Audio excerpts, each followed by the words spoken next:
My name is Selena Dawson. I'm 29 years old and I work in IT support for a mid-sized hospital. I live in a rented 2-bedroom apartment just outside Columbus, and my life, up until recently, followed a rhythm that made sense. Early shifts, gym after work, groceries on Sunday, predictable, stable, mine. My boyfriend is Mason. He's 27, and we've been together a little over a year. 4 months ago, he moved into my apartment. We split the bills, not perfectly evenly, but close enough that it felt like we were building something shared. At least that's what I told myself. Mason has a way of being charming when he wants to be. He can make a room laugh in under 10 minutes. But the longer you stay around him, the more you notice the edge underneath. The jokes start landing a little sharper. The teasing lingers a little too long. And if you react, if you show even a flicker of discomfort, he tilts his head like you've failed some invisible test. I'm not someone who needs softness. I don't scare easily and I don't expect perfection. But with him, it always felt like I was being measured. Like there was a line I wasn't allowed to see, but I was expected not to cross. The biggest issue was his ex-girlfriend, Lena. They were together for 3 years before we met. According to him, they ended things cleanly and realized they were better off as friends. I didn't love that, but I told myself I was mature enough to handle it.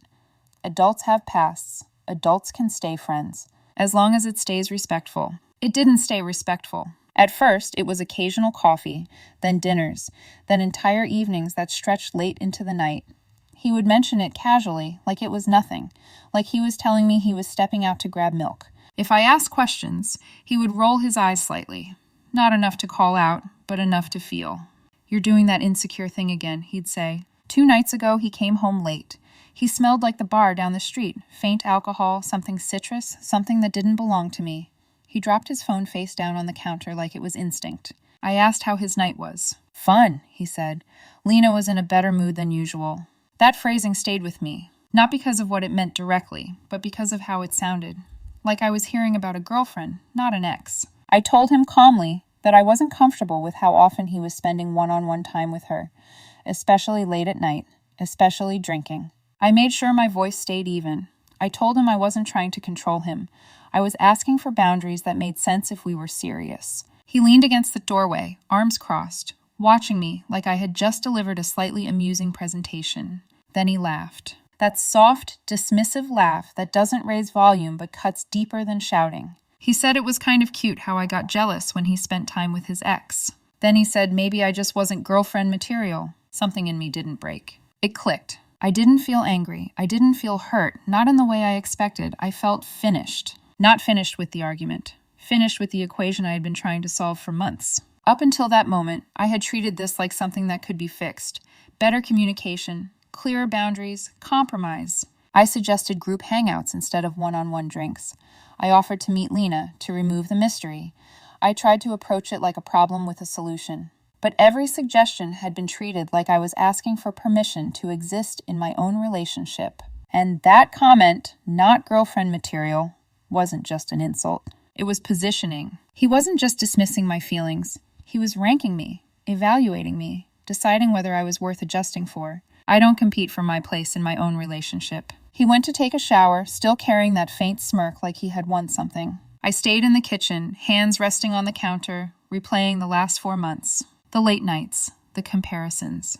The way he would say Lena understood him better, sometimes casually, sometimes directly, while I was sitting right there. If the roles were reversed, if I had been out drinking alone with my ex every week, brushing off his discomfort, calling him cute for reacting, I know exactly how that would have gone. There would have been anger, demands, consequences. But when I asked for basic respect, I was insecure. I went to bed before he came out of the bathroom. I didn't argue. I didn't check his phone. I didn't threaten to leave. I just lay there in the dark, staring at the ceiling, and did the kind of quiet math that doesn't involve numbers. The lease is in my name. The utilities are in my name. He transfers his portion of the rent every month. There's no legal tie, just furniture, clothes, habits. By midnight, I already knew what I was going to do. Not because I was jealous, because I refused to stay somewhere I was being openly placed second and then mocked for noticing. The next morning, I woke up at 5 o'clock like always. He was still asleep. I made coffee, opened my laptop,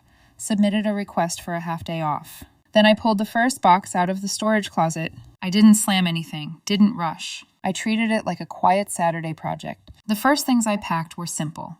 His shoes by the hallway, the extra toiletries that had slowly taken over my bathroom, the stack of mail with his name on it. I labeled each box neatly with a black marker. Clear, organized, final. Around 7 o'clock, he walked into the kitchen wearing one of my old hoodies, still half asleep. He looked at the boxes, frowned slightly, like I had rearranged furniture without asking. "What are you doing?" he asked. "Organizing," I said.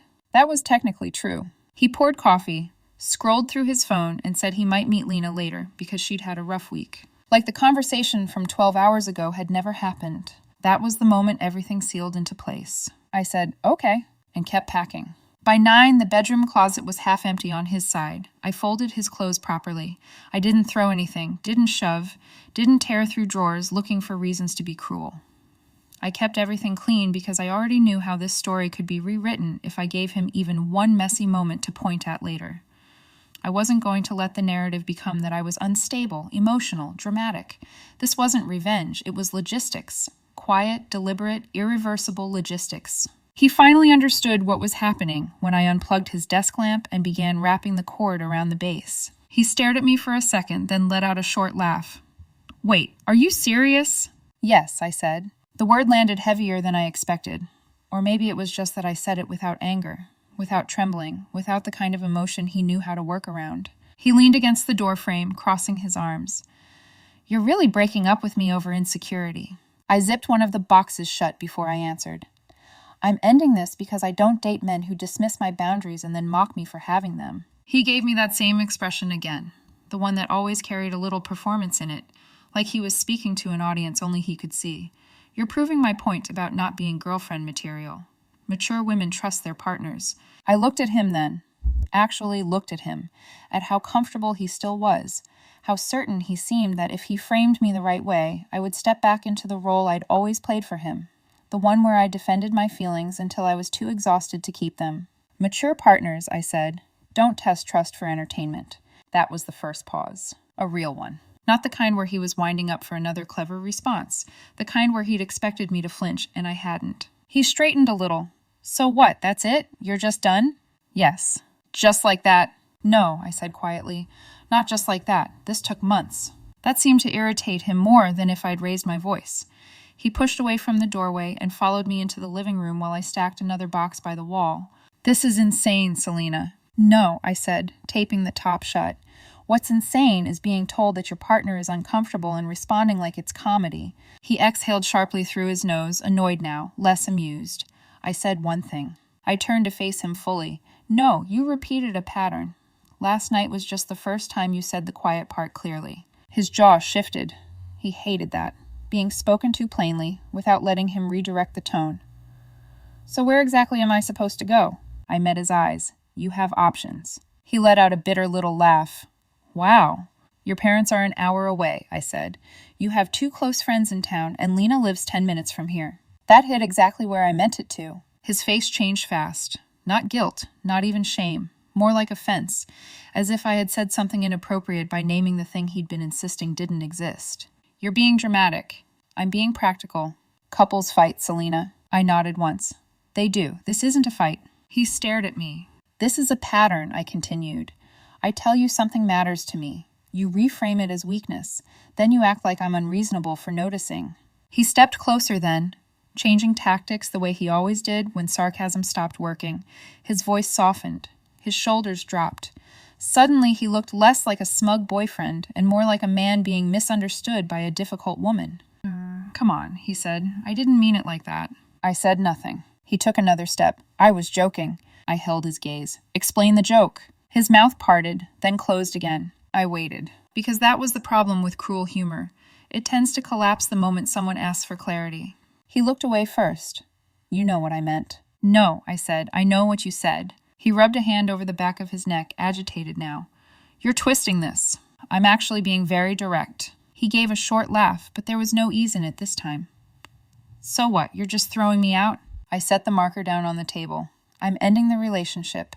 And because this apartment is legally mine and you're not on the lease, I'm telling you that you need to move your things out today." His eyes widened slightly. That was the first real flicker of panic. "Today?" "Yes." "That's ridiculous." "No." Indefinite uncertainty would be ridiculous. Dragging this out for a week while you act confused would be ridiculous. This is clear. He began pacing the living room, running both hands through his hair. You can't just decide this on your own. I already did. Selena, be serious. I am serious. He turned back toward me sharply.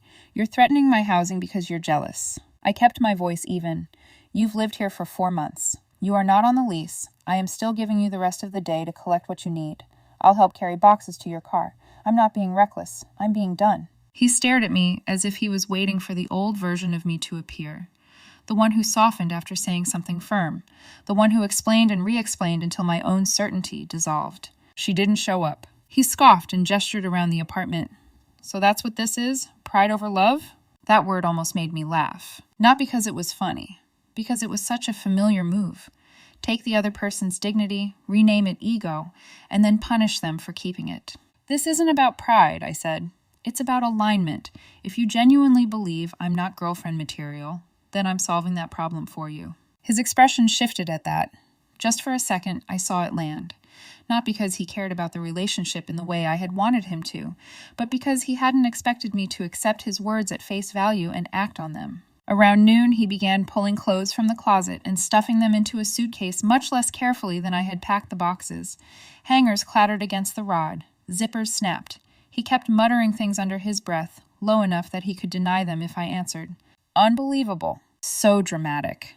This is exactly why I didn't respond. That seemed to bother him more than anything else. Usually when he made a cutting remark, I reacted. I explained. I defended.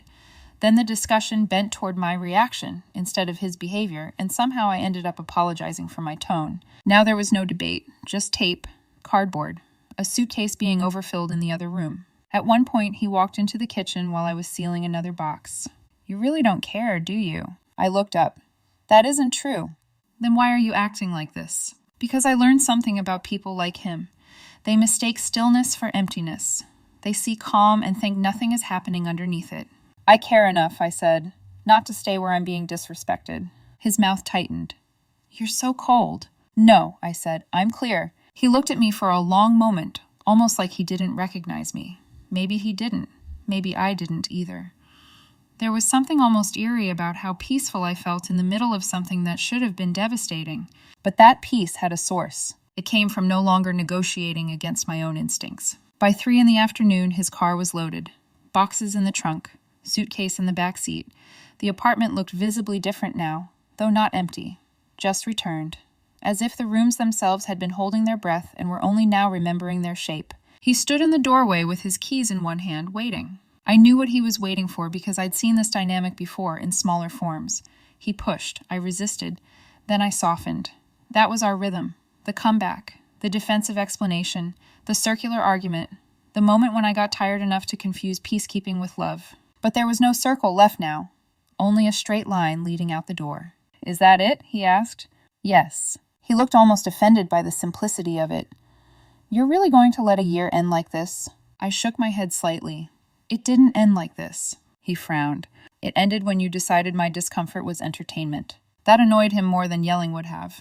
His whole face hardened. Lena never tried to control me. I held the door open and said, if spending repeated late nights drinking alone with your ex while living with your partner requires no adjustment, then we have fundamentally different definitions of control and respect. He gave a sharp shake of his head.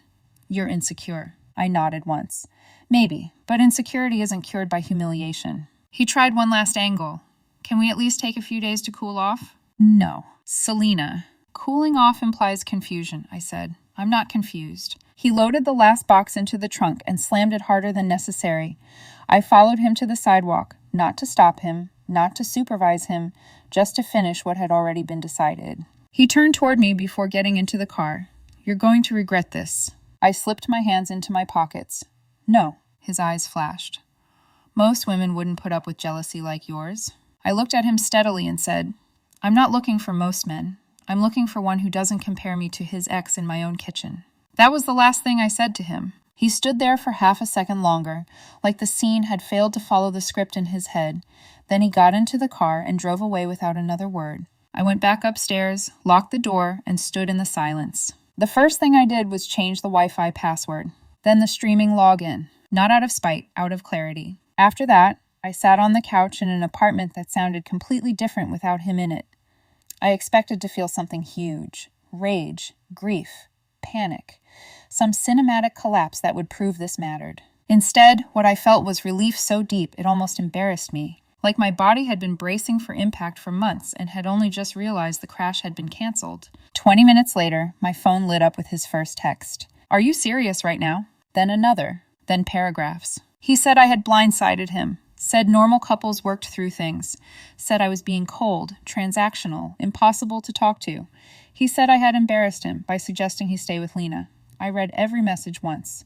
Then I put the phone face down and said nothing. An hour later, he called. I watched his name light up my screen, then disappear. Then again, then a third time. The pattern was familiar, persistence dressed as urgency. I let it ring. A voicemail notification followed.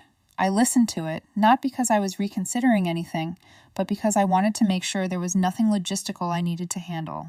There wasn't. His voice wasn't broken. It wasn't desperate in the way real loss sounds. It carried irritation under the surface, like something hadn't gone according to plan. "Selena, this is ridiculous," he said. "You're punishing me for having a life, for having friends. You're going to calm down and realize you overreacted." I paused the message halfway through. That was the moment I understood something clearly. He still believed this was temporary. He thought this was a phase, a reaction, something that would reverse itself once I cooled off and return to the version of me he knew how to manage. I wasn't interested in being someone's temporary lesson. I sent one message back, just one. "I don't want further contact. Please arrange pickup of any remaining items through email only." Then I blocked his number. Not dramatically, not with hesitation, just block. I blocked him on Instagram, Facebook, Snapchat. I removed him from the shared photo album. I logged his devices out of my accounts. Within 10 minutes, a call came from an unknown number. I declined it. It rang again. I blocked that one too. People like to talk about keeping communication open to be mature, about closure, about giving space for resolution. But I knew how conversations with him worked. They weren't about understanding. They were about winning. If he sensed even the smallest opening, he would push until it became a door. There was no door. By evening, the apartment felt different. Not empty, settled, like something had stopped vibrating in the background. Around 9, there was a knock on my door. I wasn't expecting anyone. For a split second, I considered not answering, but something in me already knew who it would be. When I opened the door, Lena was standing there. She looked exactly how I had imagined her without ever having met her in person. Effortless in a way that seemed practiced. Casual clothes that still looked intentional. Her expression balanced carefully between concern and something sharper underneath. "Selena?" she said, as if we were strangers meeting under normal circumstances. "Yes, I'm Lena. I know." There was a brief pause. She shifted her weight slightly, taking in the apartment behind me, the boxes that had been moved, the absence of him. "Mason's with me," she said. "He's upset." I kept my hand on the door, not opening it wider. "I'm not discussing my relationship with third parties," I said. She gave a small smile like she expected resistance and had already prepared for it. "I'm not here to get involved. I just wanted to make sure there wasn't a misunderstanding." That word again. Misunderstanding. As if everything that had happened could be reduced to poor communication instead of clear behavior. "There isn't," I said. She tilted her head slightly. "He told me you overreacted, that things got blown out of proportion." I watched her carefully. Not for what she said, but for what she assumed. "I ended the relationship," I said. "There's nothing to clarify." Her smile tightened just a fraction. "They've always been close," she added. "It was never meant to threaten you."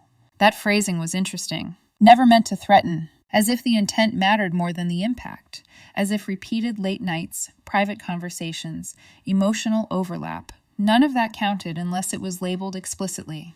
"What matters," I said calmly, "is that it crossed a boundary I communicated clearly." She let out a small breath through her nose, almost amused. Some women are just more comfortable with their partner having a past. There it was. Not confrontation, not apology. Comparison. I didn't react. Because this wasn't the conversation meant to resolve anything. It was a test. A quiet evaluation to see if I would second-guess myself, soften, explain. "I'm not interested in competing with anyone's past," I said. Her eyes flickered, just slightly. "I think you might be reading too much into things," she replied. "I think I'm reading exactly what was shown to me." There was a pause. Then she shifted again, her tone softening just enough to feel like an offer. "He didn't expect this to go this far." I nodded once. Neither did I. That seemed to land somewhere she hadn't prepared for. She studied me for a moment like she was recalculating. Then she gave a small, polite smile. Well, she said, I hope you both figure things out. We already did, I said. I didn't raise my voice, didn't step forward, didn't explain further. I simply closed the door and locked it. 5 minutes later, my email notification went off. Subject line, seriously. It was from Mason. The message was longer than anything he had sent all day. He said I embarrassed him in front of Lena by refusing to talk to her, that she was only trying to help and I made things awkward. He repeated that I overreacted, that normal adults don't pack someone up overnight without discussion. I read it carefully. Because email carries intention. It's slower, more deliberate. There was no apology. Not one line acknowledging what he said to me. Not one mention of calling me not girlfriend material. Not one recognition of how he laughed when I tried to communicate. The entire message was about how my reaction affected him. He said he didn't even know if he wanted to be with someone so rigid, someone who seemed cold, calculated, that relationships require flexibility. I agreed with one thing. Relationships do require flexibility, but not around basic respect, I replied once. I'm not interested in rehashing the same boundary. I communicated clearly that consistent one-on-one late nights with your ex made me uncomfortable. You dismissed that concern and framed it as a flaw in my character. That is not compatibility. That is contempt. I paused before typing the next part, then added, I did not act impulsively. I ended a relationship and asked you to move out of an apartment that is legally mine. There is a difference. And finally, we can coordinate a time this week for you to collect the last items you left. After that, no further contact. I kept it clean, structured, no emotion he could twist. He responded within minutes. You're twisting everything. You've been insecure long before this. I didn't reply. I archived the thread. Then I set a filter, so any future emails from him would go into a folder I wouldn't see unless I chose to. I wasn't going to debate my own standards with someone who treated them like a defect. The next morning I went to the gym like usual. Routine keeps me steady. It reminds me that my life doesn't collapse just because someone exits it. I was finishing a set when my friend Caleb walked over. His expression somewhere between hesitant and curious. Hey, he said, you and Mason okay? I set the weights down. We broke up. He nodded slowly. Yeah, I figured. I looked at him. What does that mean? He hesitated, then said, I ran into him and Lena a couple weeks ago. Different bar, across town. I assumed you knew. I didn't say anything. They didn't look like two people just catching up, he added. They were sitting close. Her hand was on his arm, laughing like... He trailed off, searching for the right word. Like a couple. That didn't shock me. It clarified things. What bothered me wasn't the possibility of something physical happening. It was the story he had built around it. He made it sound like my discomfort was imaginary, like I was creating tension where none existed. Meanwhile, he was recreating a dynamic that looked exactly like a relationship. I thanked Caleb. Finished my workout. Didn't rush, didn't spiral. On the drive home, everything aligned. The increased frequency of their time together. The comparisons. The way his tone shifted when he talked about her. It wasn't new. It was just no longer hidden. When I got back to the apartment, I checked the filtered email folder. 3 more messages from him. The tone had changed. Less accusation, more uncertainty. Are you really done? Maybe we both handled this badly. Can we meet and talk like adults? I didn't respond. Instead, I packed the last 2 things he had left behind. A watch and a jacket he'd forgotten in the hallway. I placed them in a small box and set it by the door. Then I sent 1 email. Pick up Saturday at 2 p.m. Nothing else. No conversation. No reopening. Just an endpoint. Saturday came faster than expected. Not because time moved differently, but because there was nothing left stretching between decisions anymore. No unresolved tension. No waiting for the next conversation. Just a quiet, steady line forward. At 9 o'clock that morning, I saw his email. Can we talk when I come by? I read it once. Then replied with a single sentence. Pickup is at 2 o'clock. I will leave the box outside the door. No greeting. No closing. No space for interpretation. At 1:55, I placed the box in the hallway just outside my apartment. I stood there for a second, looking at it. Small, almost insignificant compared to everything that had happened. A watch, a jacket, 4 months of shared space reduced to something you could carry in one hand. I went back inside and locked the door. At 2:03, my phone buzzed with a text from an unknown number. I'm here. I didn't respond. A moment later, I heard footsteps in the hallway. Then a knock. Not loud, not aggressive, controlled. Selena, his voice came through the door. Can we just talk for a minute? I stayed still. This doesn't have to end like this, he added. After everything, we should at least end it properly. Properly. That word lingered. As if closure required mutual agreement. As if respect could be negotiated after it had already been dismissed. I said nothing. There was a pause, then his tone shifted. Softer. Careful. I might have handled that comment badly, he said. I didn't mean it the way it sounded. I was frustrated. That was the closest thing to accountability I had heard from him. And it only arrived once he realized I wasn't coming back. I walked to the door and opened it just enough to stand in the frame without stepping aside. He looked different. Not dramatically, but the confidence he usually carried so easily was thinner. Like something had been stripped away and hadn't quite grown back yet.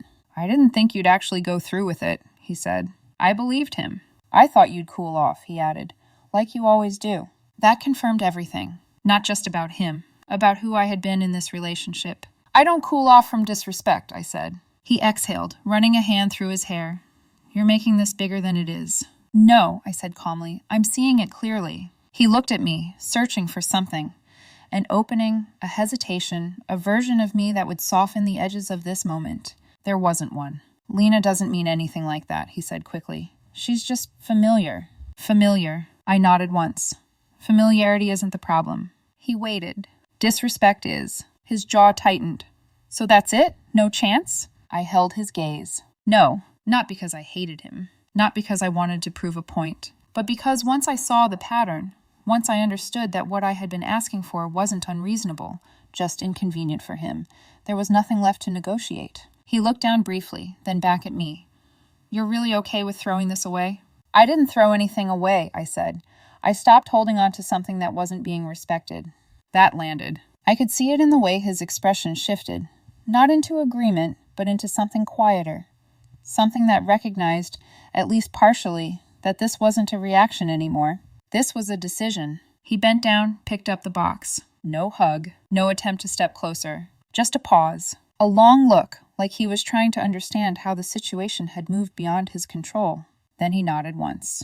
All right, he said, and turned. I watched him walk down the hallway without calling him back. No last words. No second thoughts. Just footsteps fading, steady and final. I closed the door, locked it, and this time I didn't stand there afterward. I went back into the apartment like nothing was missing, because nothing was. It's been 3 weeks. No texts, no calls, no unexpected visits, no messages from new numbers. Silence. Clean, uninterrupted silence. At first, I thought I would feel the absence more sharply, that there would be moments where I reached for my phone out of habit, that something would feel unfinished. But what I noticed instead was something else. Space. The apartment feels different now. Not empty. Settled. Like everything has returned to its original place, not just physically, but emotionally.